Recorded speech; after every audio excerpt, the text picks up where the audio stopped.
안녕하세요. 예, 한 주일 동안 잘 지내셨죠? 제가 약간 감기 기운이 있어가지고 계속 이제 마스크로 가리고 있었는데 목소리가 조금 안 좋더라도 이해해 주시기 바랍니다. 옷도 지금 안 벗고 그냥 다 이대로 해야 될 것 같은데요. 아까 이제 말씀해 주셨듯이 오늘은 이제 에사우와 야곱의 세대로 건너가는데 실제로는 이제 에사우 얘기 조금 하고 야곱이 팔려가는 얘기입니다. 이제 형들하고 이제 사이가 안 좋아서 그런데 이제 오늘 제가 사실 여기 오면서 좀 걱정을 했던 게 날씨가 엄청 추워졌거든요. 그리고 출발할 때 보니까 마이너스 12도 막 13도 이러더라고요. 그래서 몇 분이나 오실까 했는데 계속 또 들어오시는 거 보니까 예 반갑습니다. 예. 아 계속 이제 처음에 계속 말씀드리지만 요번에 창세기 이제 3학기 강의고요. 이제 1월 달에 끝나는 강의고 오늘 할 내용은 그 중에서 이제 네 번째 것입니다. 그리고 오늘 강의하고 사실은 그 다음에 5주째 강의가 이제 그 타마르 그 시아버지하고 이렇게 한 이야기 그거 하고 그 다음에 그 포티파르의 아내 두 여인의 이야기인데 그거는 이제 한 주 건너뛰고 우리가 이제 다음 주는 벌써 성탄이잖아요. 그러니까 성탄 준비하셔야 되니까 건너뛰고 그 다음 주부터 이어나가도록 하겠습니다. 계속해서 이 제롬 성경주의 창세기 이 책의 내용을 하고 있고 성경 공부하시는 분들은 이제 219쪽부터 나오는 내용이 이제 오늘 내용이다 하는 걸 이제 염두에 두시면 되겠습니다. 이제 오늘 강의 내용을 미리 요약해서 말씀드리면 대체로 이런 내용입니다. 이삭이 이제 죽었습니다. 지난주에 죽었죠. 그러니까 우르에서 같이 나온 테라 아브라함의 아버지 테라도 돌아가셨고 아브라함도 돌아가셨고 이제 그 아들 이삭도 돌아가셨고 이제는 아들 둘만 남았습니다. 에사우하고 이제 야곱만 남았는데 사실은 이스마엘의 후손이 저 멀리에 살고 있습니다. 근데 오늘 잠깐 나올 거예요. 그 사람들이 그게 이제 한 세대가 지났고 시간이 많이 지났습니다. 그래서 이제는 에사우와 야곱의 세대인데 에사우와 야곱이 큰 이제 할아버지 역할을 하고 그 아들들이 이루어지는 이야기가 사실은 주 이야기입니다. 이삭의 세대도 마찬가지였죠. 이삭의 아버지였지만 사실은 에사우하고 야곱하고 그 이야기가 중심이었듯이 그래서 우리가 막 활약하고 중심적으로 활약하는 사람은 야곱이었지만 사실은 이삭이 살아있을 때는 이삭의 세대에 속하는 겁니다. 지금 우리도 그렇죠. 큰 할아버지나 이런 어른이 살아계실 때는 그분 이름으로 사는 세대입니다. 그래서 이제 에사우 얘기가 나오는데 에사우 얘기는 이제 묘하게 이스마엘과 조금 관련이 됩니다. 그건 좀 이따 제가 말씀드릴 거고요. 그 다음에 요셉 이야기가 오늘부터 시작되는데 요셉 이야기는 창세기 조상들의 다른 이야기처럼 다시 형제들이 불화합니다. 다시 갈등을 겪습니다. 그리고 다시 싸웁니다. 그리고 추방을 합니다. 이게 추방이라는 말이 우리나라 말에는 추방도 있고 도망가다도 있는데 어쨌든 쫓겨난다는 걸로 보면 창세기의 조상들은 일정한 패턴을 지니면서 비슷하게 이루어집니다. 그러니까 형제들이 불화합니다. 갈등하고 싸웁니다. 그러면 어느 한 놈이 꼭 도망가거나 추방을 당합니다. 이스마엘이 그랬죠. 이스마엘이 엄마들끼리 싸우면서 결국 이스마엘이 나가야 됐습니다. 에사우하고 야곱은 물론 야곱이 잘못한 거지만 야곱이 도망을 가야 됐습니다. 근데 이번에는 요셉을 형들이 죽이려고 하다가 다시 요셉을 내쫓게 됩니다. 이렇게 갈등과 그러니까 그 한 가족이 있다가 가족이 갈등하고 그 다음에 한 놈이 도망가고 그래야 문제가 해결되는 거죠. 하지만 완전한 해결은 아닙니다. 나중에 또 문제가 생겨요. 그리고 또 외부에서 위험이 오고 이런 이야기가 계속해서 이어지는 건데 야곱은 여기 요셉인데 잘못 썼습니다. 요셉은 조상들과는 전혀 다른 고난을 하나 더 겪습니다. 그게 뭐냐면 요셉은 감금됩니다. 구덩이에 빠지거나 감옥에 들어가거나 그 이전의 조상들은 그런 적이 없습니다. 홀로 이렇게 묶인 적은 없거든요. 근데 요셉 이야기의 특징입니다. 요셉은 자주 감금됩니다. 그리고 이제는 꿈이 굉장히 중요해집니다. 야곱도 물론 꿈을 꿨지만 요셉은 꿈으로 하느님과 소통하는 특징이 있습니다. 그리고 아주 신비롭게도 하느님은 다 도와주십니다. 이 창세기 이야기의 특징이에요. 에사우는 이제 우리의 정통 라인에서는 벗어나 버렸는데 이스마엘도 벗어나 버렸는데 우리가 이스마엘 볼 때 봤죠. 이스마엘도 큰 백성이 되게 해주셨습니다. 근데 에사우도 큰 백성이 되게 해주십니다. 하느님은 인간들은 막 갈등하고 불화하고 쫓겨나고 막 감금되고 별짓을 다 하고 막 고통을 당하는 것 같은데 길게 보면은 결국은 하느님이 다 도와주신 겁니다. 이게 창세기 이야기에서 여러분이 한번 읽어보셔야 될 대목이고요. 자, 이제 36장으로 들어가면 그 1절에 빨간 줄 친 것 맨 처음 단어가 뭐예요? 에사우 곧 에돔이라고 나오죠. 에돔인들의 조상이 이제 에사우가 되는 겁니다. 에돔은 이스라엘 옆에 사는 조그만 부족이었고요. 이제 에사우가 붉은 것 좀 다오 붉은 것 좀 다오 이랬잖아요. 그 장자권 팔아넘길 때 그게 이제 붉은 것이 히브리 말로 돔 에돔이거든요. 그래서 이게 이제 그거 관련이 돼서 이제 에돔인들의 조상이 되는 겁니다. 그래서 결혼을 했는데 가나안 여자들 가운데에서 아내들을 맞아들였습니다. 히브리인들 사이에서 맞아들이지 않았어요. 그런데 첫째 아내가 누굽니까? 그 빨간 줄 첫째 한번 읽어보세요. 히타이트 사람 엘론의 딸 아다이고요. 둘째 부인이 누굽니까? 히위 사람 치부연의 아들 아나이서 난 딸 오홀리바마이고요. 셋째가 누굽니까? 이스마엘의 딸이며 느바요의 누이인 바스맛입니다. 그러니까 셋째가 이스마엘의 딸이었습니다. 이스마엘에서 딸에서 난 사람의 그러니까 이스마엘의 딸이며 느바요의 누이인 바스맛입니다. 그러니까 이스마엘은 예전에 헤어진 그 이삭의 형이었잖아요. 원래 하가르에서 난. 그래서 이제 우리한테는 헤어져서 저 멀리서 큰 민족이 되었다고 생각했는데 그쪽 딸하고 또 결혼을 했던 겁니다. 그러니까 에사우가 이스마엘하고 연결이 되는 거예요. 그러니까 이게 이스마엘은 우리 하느님 백성에서 멀어졌다고 우리가 생각하기 쉽지만 하느님 백성 밖에 있는 이스마엘도 하느님이 에사우와 이렇게 연결시켜 주신 겁니다. 그래서 하느님이 우리 이스라엘만 다스리시는 하느님이 아니라 세상 전체를 다 다스리시는 보편적인 하느님이시다라는 걸 우리가 이런 데서도 알 수 있습니다. 그 다음에 6절에 보게 되면 에사우가 어디로 가요? 자기의 아우 야곱에게서 좀 떨어진 땅으로 갑니다. 이제 같이 살지는 않아요. 라반하고도 그랬고 에사우도 마찬가지입니다. 야곱하고도. 근데 같이 안 사는 이유가 뭐예요? 바로 밑에 있죠. 가산이 너무 많았기 때문이다. 가축이 너무 많았던 겁니다. 그러니까 이 이야기를 보고 있으면 이게 에사우는 장자권도 팔아넘기고 뭐 많이 야곱한테 당한 것 같고 야곱도 뭐 많이 이렇게 뭐 고생도 많이 하고 그랬는데 결국 야곱도 아내가 넷이나 되고 아들이 12이나 되고 에사우도 뭐 저 부인이 셋이나 되고 또 가산도 또 많아지고 그러니까 결과적으로 그렇게 나쁘지가 않아요. 자기들끼리 갈등하고 막 싸우고 그러니까 우리가 인생이 좀 그럴 때가 있지 않아요?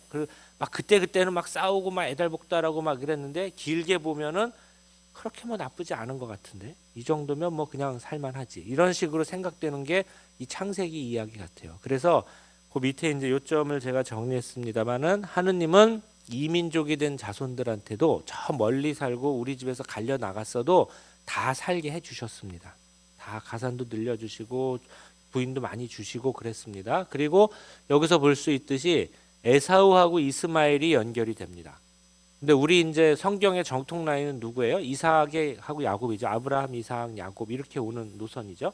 근데 요 밖에서 고분들하고 다른 노선으로 간 분들이 이스마엘하고 에사우인데 이렇게 연결이 됩니다. 그래서 우리 구약 성경, 우리 유대교 그리스도교의 구약 성경은 이삭과 야곱으로 가지만 쿠란은 이슬람 사람은 이스마엘하고 에사우로 갑니다.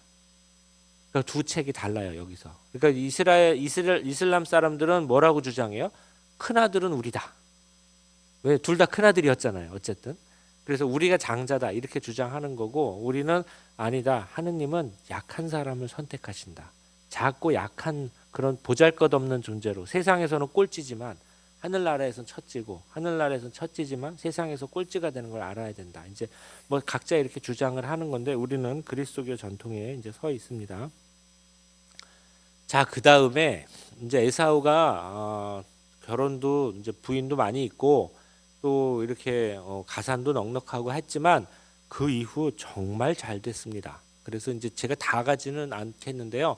36장 6절에 보게 되면 에돔의 조상 에사우의 족보는 이러하다라고 하면서 36장 15절에 가면 에사우 자손들의 족장들은 이러하다 이러면서 엄청나게 누가 누구 나오고 막 많은 족장이 있다고 나오고요. 31절에 가면 에돔 땅을 다스리던 임금들은 이러하다 이러면서 또 에사우 자손들 중에 임금이 엄청나게 많이 나왔다 이러면서 많이 나옵니다. 그러니까 에사우 자손이 나쁘지가 않아요. 한 에돔이라는 땅을 다스리고 자손도 많고 족장도 많고 임금도 많이 나옵니다. 그래서 하느님이 복을 많이 주셨구나 에사우한테도. 그래서 사실은 에사우가 좀 불쌍하죠. 장자권도 빼앗기고 엄마하고도 사이가 안 좋고 여러모로 사이가 안 좋았는데 좀 불쌍한 존재인데 결국은 보게 되면은 괜찮구나 이쪽도 이제 잘 됐구나 이렇게 생각할 수가 있습니다. 그래서 여기서 에사우 이야기는 이제 거의 끝나고요. 이제부터는 그럼 야곱 집안은 어떻게 사는가 이제 이게 궁금하죠. 그래서 야곱 집안은 어떻게 나오냐면 그 짧으니까 37장 1절만 한번 크게 한번 읽어주실까요? 시작. 야곱은 자기 아버지가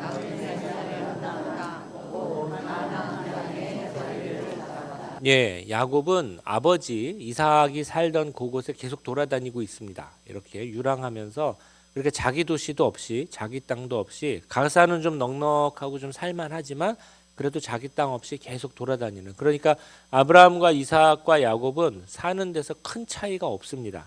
작은 가정을 이끌면서 계속 이렇게 유목민들처럼 이동하는 그런 삶을 살고 있었습니다. 그러면서 37장부터 자 이제 에사우는 살 만큼 살고 저 멀리서 큰 어떤 민족도 이루었고 거기서 임금도 많이 나오고 괜찮아. 그러면 이제 야곱은 어떠냐라고 하면서 37장부터 야곱 이야기가 하나씩 나옵니다.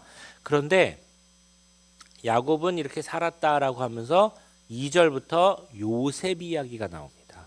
그래서 이제 요셉 이야기 좀 복잡한데 제가 빨간 줄 친 것만 한번 여러분 읽어보세요. 요셉이 몇 살이에요? 17살. 이것도 요셉 이야기의 특징인데 요셉이 마치 예수님하고 비슷하게 예수님이 공생이 하기 전까지 어린 시절 어떻게 사셨는지 우리가 잘 모르잖아요. 아주 조금밖에 모릅니다. 근데 요셉 이야기가 똑같아요. 요셉 이야기가 17살 될 때까지 얘가 어떻게 살았냐 안 나옵니다. 요셉 이야기의 특징이 17살에야 이 이야기가 시작되는 거예요. 그러니까 요셉이 17살이면 위로 형이 몇이나 있어요? 10명이 있죠. 그러니까 형들의 나이는 훨씬 많았죠. 형들은 막 30대도 있을 거고 뭐 대부분 다 20대일 거고 굉장히 나이가 많았을 겁니다. 그런데 이 요셉이 뭘 하고 누구와 같이 있었어요? 거기 두 번째 빨간 줄 친 거 보시면 빌하의 아들들과 질파의 아들들을 도와주는 심부름꾼이었습니다. 그러니까 형들이 일하니까 아직 요셉은 이제 그 막내니까 그냥 이렇게 도와주는 것 하는 거죠. 심부름꾼처럼. 벤야민이 물론 밑에 있지만 굉장히 작은 동생이니까. 근데 요셉이 누구의 아들입니까? 라헬의 아들이거든요. 근데 누구의 아들들을 도와줬다고 그래요? 빌하의 아들과 질파의 아들. 근데 레아의 아들이 아니에요. 레아는 언니거든요. 질파하고 여기 나오는 빌하는 몸종의 아들들이에요. 그러니까 부인이 지금 넷 있잖아요. 레아하고 라헬은 서로 자매간이고 라반의 딸들이고 정식 그 부인이라고 할 수 있으면 몸종 둘은 아무래도 신분이 좀 낮았겠죠. 근데 이제 자기보다 신분이 낮은 아들들하고 어울리고 있으면서 그들의 심부름꾼을 했는데 여기까지는 문제가 없을 수도 있습니다. 그런데 요셉이 어떻게 처신을 해요? 그들에 대한 나쁜 이야기들을 아버지에게 일러 바치곤 하였다고 합니다. 이게 이제 요셉이 약간 미성숙한 거예요. 좀 철이 들면은 형들이 조금 안 좋은 점이 있어도 아빠한테는 다 고지고대로 얘기하면 안 되잖아요. 좀 덮어주고 좀 그런 게 있어야 되는데 얘가 아직 철이 좀 없구나. 이런 걸 우리가 좀 알 수 있습니다. 그런데 아버지는 어떻게 했어요? 거기 빨간 줄 친 거 보세요. 다른 어느 아들보다 그를 더 사랑하였다. 그래서 그에게 긴 저고리를 이게 야곱의 이제 특징인데 야곱은 요셉을 편애했습니다. 근데 지금은 뭐 아이를 적게 낳는 세상이라 좀 그렇긴 하지만 옛날에는 아이가 많이 있을 때는 아버지가 어느 한 아이를 편애를 하면 문제가 생기죠. 집안에서. 야곱의 편애가 좀 문제가 됐고 특히 요셉이 좀 이쁜 아이니까 걔한테 다른 옷을 입혔는데 이 옷도 문제가 됩니다. 나중에. 그래서 형들이 어떻게 했어요? 그를 미워해서 그에게 정답게 말을 건넬 수가 없었다고 합니다. 집안이 다시 내분이 일어났습니다.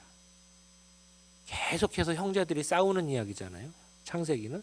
근데 이미 이 이야기에서 아버지는 좀 예쁜 아들, 처음에 자기가 결혼하려고 했던 레아의 아들, 그 아들을 편애하시고 그 아들은 아버지가 좀 자기를 편애한다고 그러면 자기가 그래도 좀 처신을 잘 해가지고 형들한테 좀 덮어주고 좀 이렇게 해야 되는데 얘는 아직 철이 없어가지고 아버지가 자기 말을 잘 들어주고 하니까 아버지한테 가가지고 형들 나쁜 거 고지고대로 다 일러바치고 그러니까 형들은 또 이놈의 자식이 이게 아버지가 이뻐한다고 이놈이 아주 철이 없네 아주 그냥 건방져 이렇게 하니까 또 싸우고 이런 이야기가 이루어졌다는 겁니다. 그래서 이 집안이 다시 내분이 일어났습니다. 자, 지금 빨간 줄 친 것만 제가 다시 정리하면은 이제 공부하시는데 도움 되시라고 제가 이렇게 다시 정리를 해드리면 이렇습니다. 요셉은 17살이 되어서야 처음 등장합니다. 근데 사실은 요 나이가 아주 애매한 게 17이면 철이 들 수도 있는 나이예요. 그리고 옛날은 지금보다 나이가 지금하고 다르죠. 지금은 뭐 30대도 결혼 안 한 사람 너무나 많고 그렇지만 옛날에 17이면 다 장가갈 나이입니다. 그러니까 얘가 아직까지 좀 늦게 철이 안 들었구나 이렇게 좀 느낄 수 있는 그런 나이입니다. 그리고 라헬의 아들 요셉과 질파 이 종들의 아들들하고 갈등이 있구나 집안에서 이걸 알 수가 있고요. 그다음에 이제 심부름꾼이었고 나쁜 이야기들을 아버지한테 일러바치곤 했다라고 하는 거는 요셉이 약간 아직 철이 안 들었구나 미성숙하구나 그리고 집안에 갈등이 있구나 그리고 요게 이제 중요한데 야곱이 그 아들을 편애해서 긴 저고리를 입혔다고 하는데 사실은 우리가 지난해 말씀드린 거 기억하실지 모르겠지만 에사우하고 야곱 이야기에서 이삭 아버지가 에사우를 좋아하고 그죠? 레베카 엄마가 이제 야곱을 좋아했거든요. 그래서 사실은 아버지가 자기보다 자기 형을 좋아하기 때문에 그 편애 때문에 마음고생한 사람 당사자가 누구냐 하면은 야곱입니다. 근데 자기가 그것 때문에 고생도 하고 어머니하고 뭐 이렇게 다 속여가지고 장자권도 사고 꿈도 사고 한 장본인인데도 자기가 아빠가 되니까 또 편애를 하는 거예요. 이게 이제 야곱의 문제예요. 야곱이 자기의 경험에서 배우질 못했습니다. 내가 옛날에 우리 아버지가 나를 그렇게 편애하셨기 때문에 형만 좋아하고 내가 참 그것 때문에 답답하고 가슴이 막 그랬는데 자기가 아빠가 된다면은 그러지 말아야지가 아니라 자기가 아빠가 된다면은 또 편애를 하는 거예요. 형은 아버지 이삭은 형 에사우를 편애했지만 야곱은 막내 벤야민 있긴 하지만 그래도 요셉을 편애를 했습니다. 이게 이제 요셉의 한계 같이 보이는 장면이에요. 그래서 그는 자신의 체험에서 배우지 못하고 그래서 집안의 갈등이 일어났습니다. 이 집안이 이제 큰일이 났습니다. 야곱 집안에 새로운 갈등이 시작되었습니다. 그러니까 에사우 얘기할 때는 이 이야기가 없었어요. 에사우는 자손도 많고 아내도 셋이나 되고 거기서 왕도 나오고 족장들도 많고 뭔가 풍성하고 잘 된다고 생각했거든요. 그러니까 밖으로 가가지고 사는 그 형은 잘 되는 것 같은데 야곱 집안은 뭐 그렇게 꿀리진 않고 그래도 어느 정도 사는 것 같기는 한데 이제 내분이 일어났습니다. 아들들끼리 싸우기 시작을 해요. 그런데 그 원인은 야곱도 어느 정도는 책임이 있습니다. 그런 이야기가 시작이 됩니다. 자, 그래서 이제부터는 이제 꿈 이야기입니다. 요셉이 이제 꿈을 꿨는데 이 꿈 때문에 형들이 더 미워하게 됐습니다. 그래서 꿈 이야기가 뭐냐면 7절에 보시면 우리가 밭 한가운데에서 뭘 하고 있어요? 곡식 단을 묶고 있었습니다. 그런데 그 다음에 빨간 줄 두 줄만 한번 같이 읽어봅시다. 시작. 내 곡식 단이 일어나 우뚝 서고 형들의 곡식 단들은 빙 둘러서서 내 곡식 단에게 그러니까 이제 각자 한 곡식 12아들이 한 곡식단씩 하고 있는데 이제 내 곡식단은 가운데에서 딱 서 있고 형들의 곡식단이 절하고 있었다. 이게 무슨 뜻이에요? 누가 봐도 다 알지. 그죠? 그냥 한국말 하는 사람이면 다 알아듣는 그런 얘기 아니에요. 그러니까 얘가 요셉이 아직 17살이나 됐는데 철이 없었다는 게 아버지한테 다 일러 바친 것도 그렇고 이게 이제 약간 현명하고 좀 이런 사람이면 이 꿈이 무슨 뜻일까 생각하다가 몰래 아버지하고만 얘기한다든가 아니면 어디 예언자하고만 신부님하고만 찾아가서 얘기한다든가 이렇게 하면서 하느님이 나를 좀 귀하게 쓰시려나 보다 이렇게 생각하고 혼자 속에 마음에 감추고 있어야 되는데 요걸 그냥 꾸자마자 형들 모아놓고 그냥 나블라블라 다 얘기해 버리니까 형들이 어떻게 이놈 자식 봐라 이게 그러지 않아도 이게 눈에 가시하고 아버지가 너무 좋아한다고 막 옷도 좋은 것만 입히고 이놈한테 아주 그냥 눈에 미운 털이 박힌 놈인데 그래서 형들이 뭐라 그래요? 8절에 내가 우리의 임금이라냐? 네가 우리를 다스리기라도 한단 말이냐? 그래서 맨 마지막 줄 형들은 그의 꿈과 그 애가 한 말 때문에 이게 중요해요. 꿈만 꿨다고 그러는 게 아니에요. 꿈과 뭐예요? 말 때문에. 요셉이 이게 안 좋아요. 그냥 아버지한테 가가지고 다 일러 바치고 그냥 그 꿈도 그냥 나불나불 대고 이러니까 이 요셉의 말이 문제예요. 말 때문에 그를 더욱 미워하게 되었다. 그래서 이제 꿈은 이런 거죠. 이게 이제 나불나불 되는 거예요. 지금 내가 어제 꿈을 꿨는데 형들이 나한테 다 절하고 내가 뭐 다 잘났어 이렇게 얘기하는 것이죠. 이거 뭐 좋아할 형들이 없죠. 미운 털이 박힌 놈이 평소에 착하게 한 놈들이 그래도 몰라도. 그래서 이제 꿈 얘기를 조금 하면요. 요셉의 인생에서 꿈이 중요합니다. 나중에 파라오의 꿈도 맞추고, 그죠? 간수의 꿈도 맞추고, 요셉이 꿈풀이를 잘해요. 그리고 본인도 꿈을 잘 꿔요. 그래서 요셉의 이야기를 보실 때 꿈 얘기 나오면 이게 중요한 얘기입니다. 근데 이제 그 전에 아브라함은 천사를 직접 만나기도 하고, 하느님이 직접 나오시기도 하고, 야곱도 하느님이 직접 이렇게 싸움도 하시고 뭐 이렇게 야복강가에서 씨름도 하시고 막 이렇게 하셨거든요. 그런데 요셉은 이제 하느님을 직접 보지는 못합니다. 하느님이 직접 나타나시는 적은 없어요. 언제나 도와주시긴 하는데 하느님을 어떻게 체험하느냐? 꿈으로 체험해요. 그래서 이게 창세기 조상들하고 다릅니다. 야곱하고 아브라함은 직접 하느님을 뵌 적이 있습니다. 그리고 주님의 천사가 하갈에도 나타나고 아브라함에 나타나요. 하느님을 꿈으로도 체험하지 못한 사람이 누구냐? 이삭이에요. 이삭은 기도만 했지 하느님을 직접 체험하지 못했습니다. 야곱은 꿈을 꾼 적이 있죠. 베텔로 가는 길에 꿈을 꿔가지고 사다리가 오르내리는 꿈도 꾸고 그래요. 그래서 요셉은 꿈으로 하느님하고 소통하는 걸 아빠 야곱한테서 받은 것 같아요. 그래서 이제 아버지의 꿈꾼 거가 그대로 요셉한테 가서 요셉은 꿈을 잘 꿉니다. 그래서 요걸 보실 때 창세기 선조들도 하느님과 관계 맺는 건 다 틀립니다. 그러니까 창세기 선조들한테 하느님이 다 나와가지고 직접 얘기하신 게 아닙니다. 어떤 분은 직접 나와서 얘기하시고 어떤 분은 천사를 보내서 얘기하시고 어떤 분은 꿈도 나타나시고 직접 나타나시기도 하시고 어떤 분은 꿈으로만 나타나시고 이삭 같은 경우에는 그런 거 저런 거 하나도 없었습니다. 오히려 레베카가 받았죠. 아내를 통해서 나타나시고 이렇게 하느님이 일하시는 방법이 창세기에서 다 다양합니다. 그리고 마지막에 우리 읽은 거죠. 꿈과 그가 한 말 때문에. 그래서 요셉은 꿈을 이제 앞으로도 꿈이 계속 나올 텐데 첫째 꿈하고 둘째 꿈은 그 사람한테 불리하게 작용했습니다. 나중에는 이제 파라오의 꿈을 해결하면서는 그 꿈이 자기한테 유리하게 작용을 했거든요. 그래서 꿈을 통해 가지고 이 사람 인생이 확확 바뀝니다. 그런데 결과적으로 보면 곡식단이 절했다는 그 꿈은 결과적으로는 맞는 꿈이에요.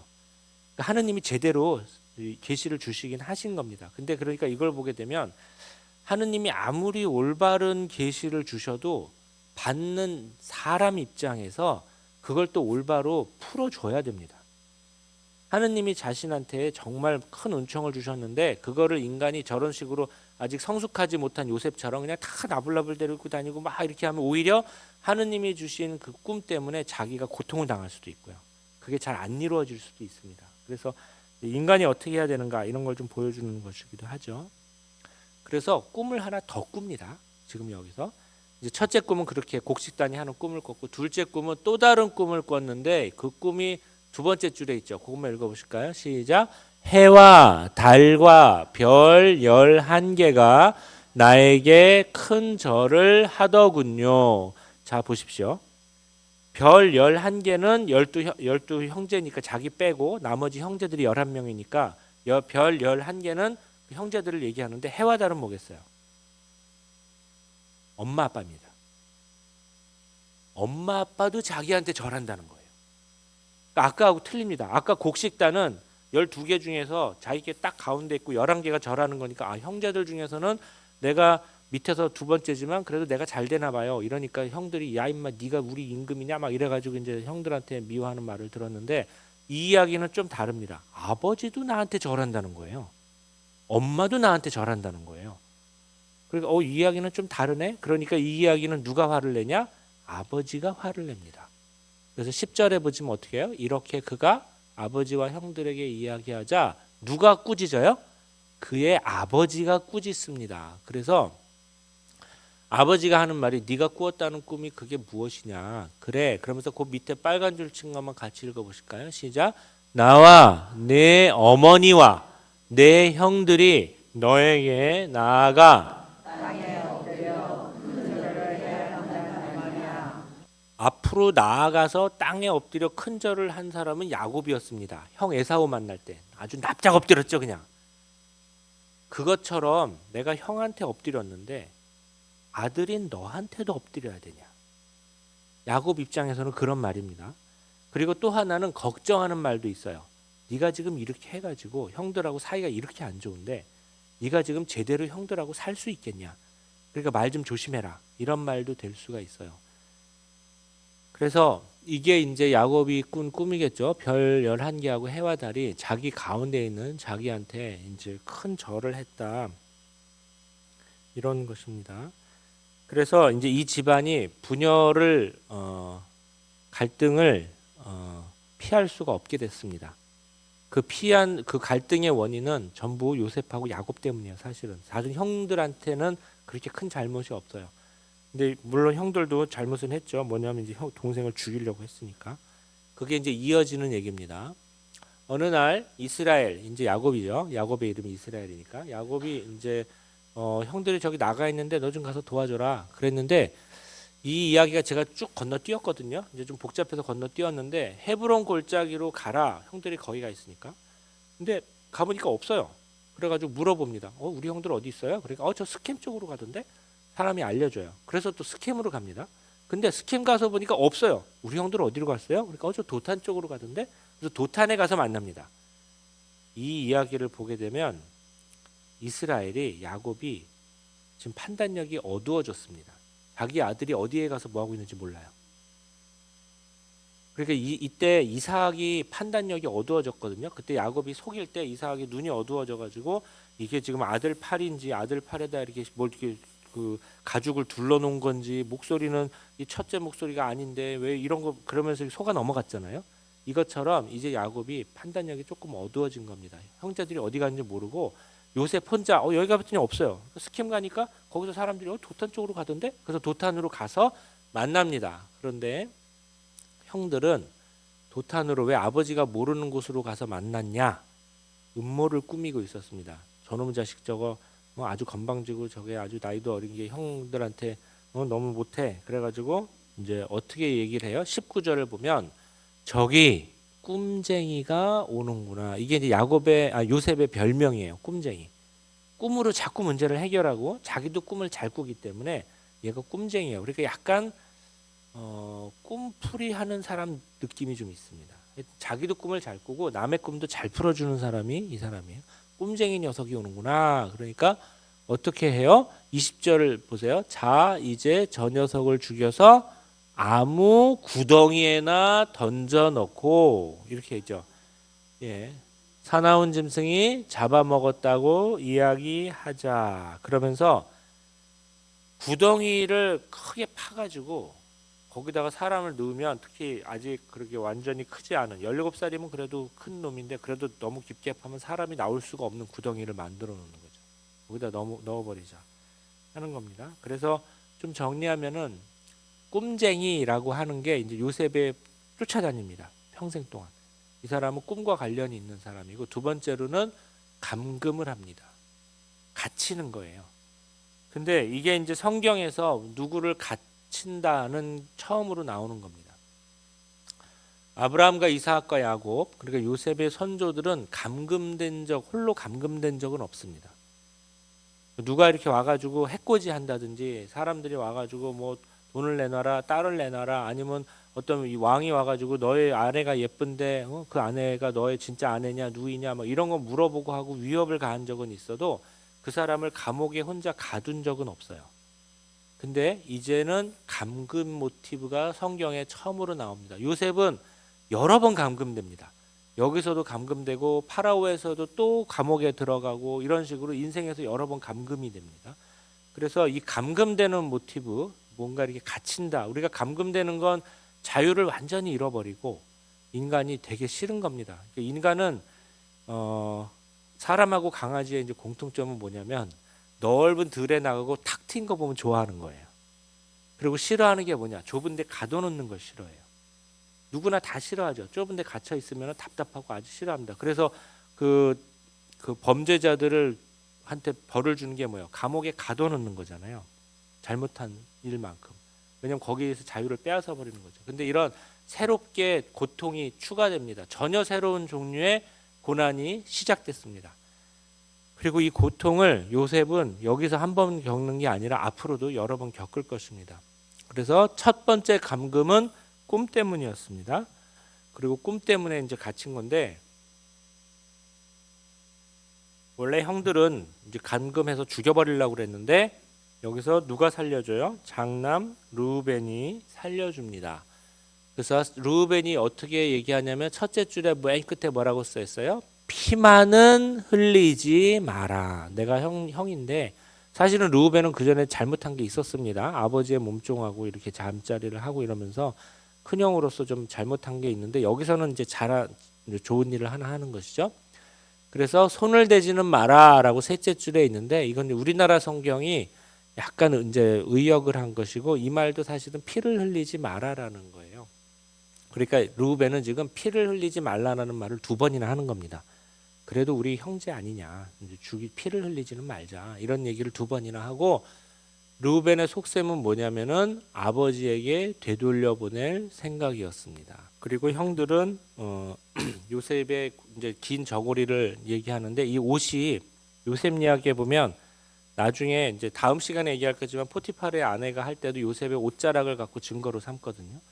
그래서 이 옷이 또 나옵니다. 요셉 이야기의 중요한 특징은 옷이 좀 역할을 하는데, 긴 저고리는 옛날에 이 지방에서 지위가 높은 사람일수록 옷을 긴 저고리를 입었어요. 그러니까 우리나라도 옛날에 좀 높은 관리들은 이렇게 크고 화려한 옷을 입잖아요. 그래서 긴 저고리는 그런 거거든요.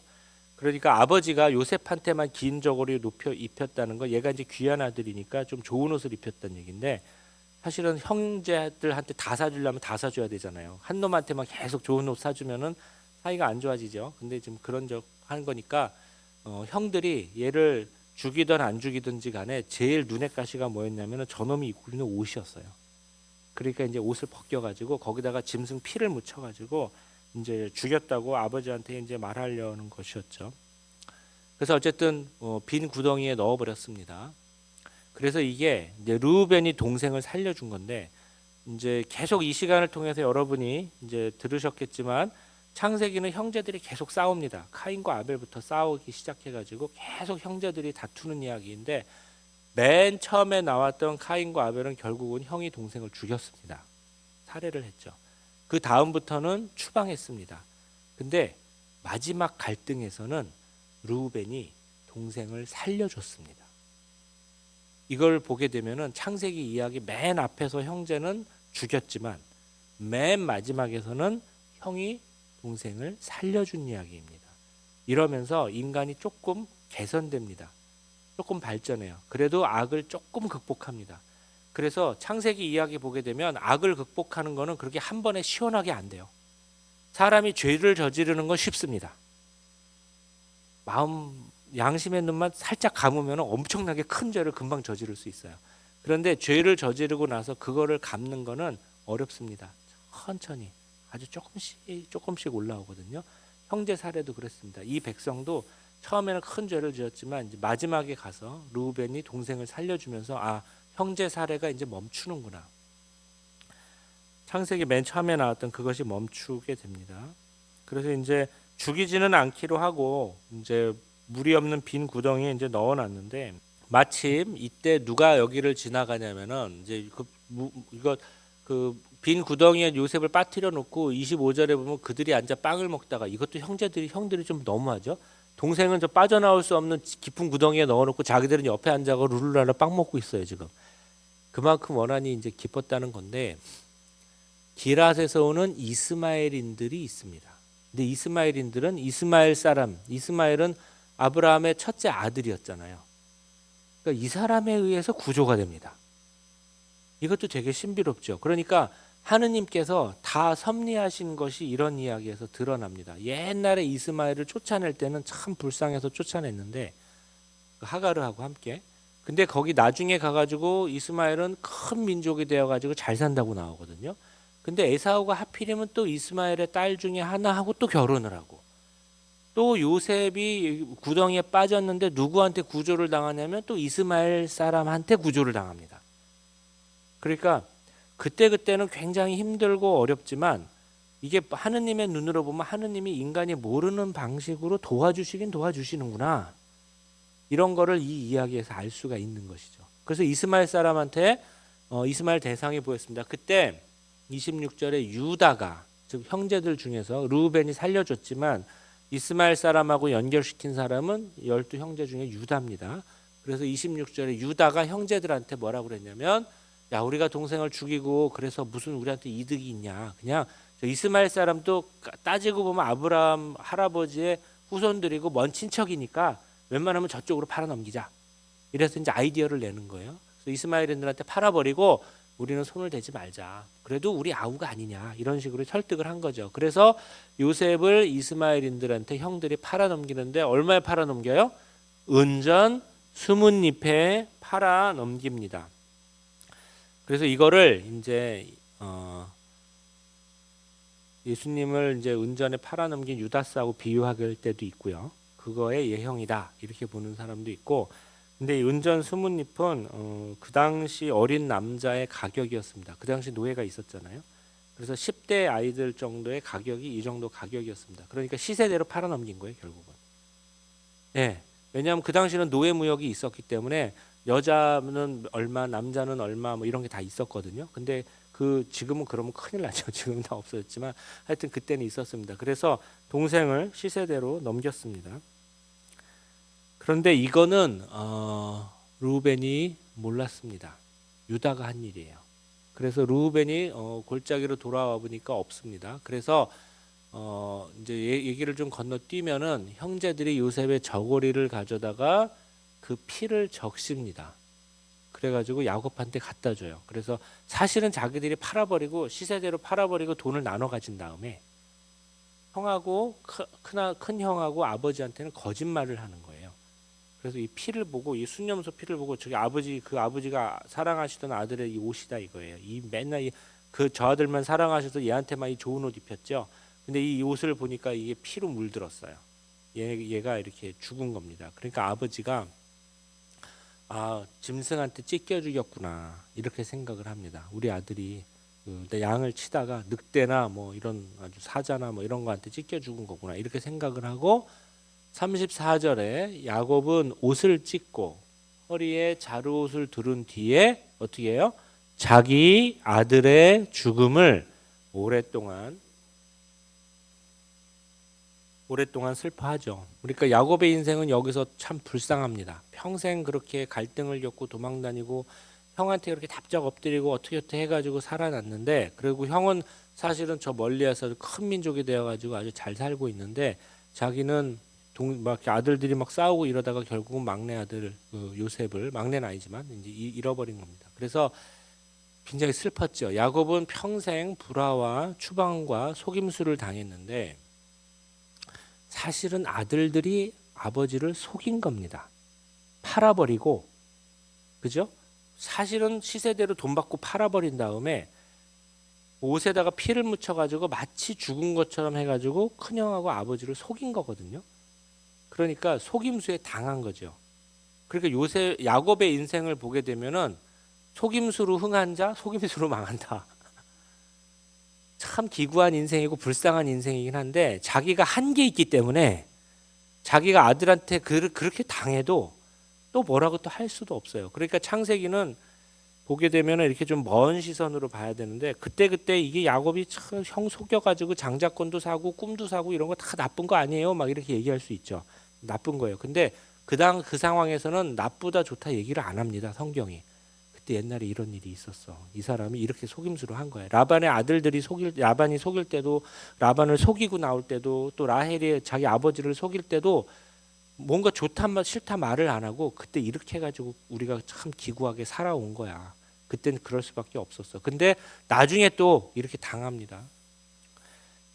이번에 옷은 요셉이 죽었다는 증거로 씁니다. 첫 번째 옷은 요셉이 형들보다 우월하고 아버지의 사랑을 많이 받는다. 이런 존재로 이런 증거로 쓰였는데 이제 옷은 죽었다는 증거가 됩니다. 요셉 이야기에서 그래서 이제 보시게 되면 꿈, 옷, 감금 이런 모티프가 계속 반복됩니다. 그리고 이거는 창세기 조상들이 그 이전에는 없었던 새로운 종류의 고난, 새로운 종류의 고통이 시작된다는 걸 의미합니다. 어쨌든 지금부터는 이제 여러분이 보셨던 것과는 전혀 새로운 이야기가 나옵니다. 요셉은 그 전에 창세기 조상들은 그래도 시리아 팔레스티나 지방에 있었습니다. 도망간다고 하더라도 아람 땅이었는데 아람 땅은 이스라엘에서 멀지 않은 곳이에요. 근데 이제는 어디로 갑니까? 이집트로 가게 되고 이집트의 황실로 가게 되고 파라오를 만나게 되고 전혀 새롭게 이야기가 펼쳐집니다. 그런데 이런 새로운 펼쳐지는 이야기 속에서도 아까 그 이스마엘 상인들이라든지 이런 것처럼 하느님이 우리가 인간이 생각하지 못했던 방법으로 요셉을 계속 도와주십니다. 그리고 이 가정을 계속 지켜주세요. 이런 면에서 참 하느님이 일하시는 신비로운 방법을 우리가 묵상하는 좋은 계기가 될 수도 있습니다. 자, 오늘은 여기까지 하고요. 다음 시간의 주제는 뭐냐면 다음 시간은 여성 2명의 이야기를 해드릴 겁니다. 첫째는 자기 시아버지하고 관계를 맺어서 그 시아버지를 속여넘긴 유다와 타마르 이야기를 해드리고 두 번째는 그 다음에 이어서 포티파르의 아내가 요셉을 속여넘기는 이야기가 있거든요. 그래서 그 여인의 이야기 2개가 연달아 나오게 되는데 그 두 여인의 이야기를 말씀드리도록 하겠습니다. 여러분 이제 성탄 지나고 저를 보게 될 텐데 성탄 미리 축하드리고요. 그다음에 우리는 성탄 지나서 아마 성모님이 이제 아기 낳으시는 이야기를 듣고 난 다음에 다른 여인 2명의 이야기를 듣도록 하겠습니다. 지금까지 잘 들어주셔서 대단히 감사합니다. 감사합니다. 성부와 성자와 성령의 이름으로 네, 성탄 잘 쉬시고 12월 마지막 주 주일 뵙겠습니다. 안녕히 돌아가십시오. 수고하셨습니다.